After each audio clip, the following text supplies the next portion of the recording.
एक मेहरारू हई भैया कहना जैसे कार्यक्रम मनोहर सिंह के कार्यक्रम आइला कार्यक्रम देख के घरे जाता ना हम मेहरारू नाराज हो गए।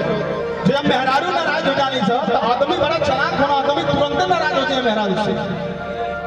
हाँ आदमी जब नाराज हुई हो तो मेहरारू का कैसे बनई हो सब कैसे बनई से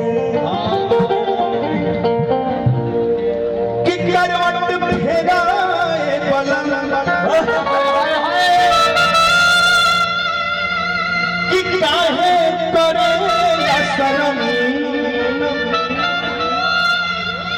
कि आवश्यक के हर जवानिया जियान कई दे। कुछ भी बोलते हो है ना कि धला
धनंजय सिंह भैया जी की तरफ से 500 रुपए का स्नेह आशीर्वाद बहुत बहुत आभार व्यक्त करतनी। और देखा एक सूचना भी आ गई बा केहू के गाड़ी खड़ी भी बीच में स्विफ्ट बा यूपी 84C0130 आपसे निवेदन बा कि हटा ली।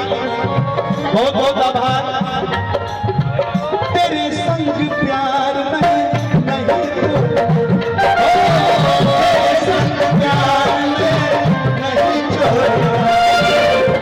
चाहे जमाना हमें पर छोड़ना तेरे संग प्यार में नहीं छोड़ना तेरे संग प्यार में नहीं छोड़ना।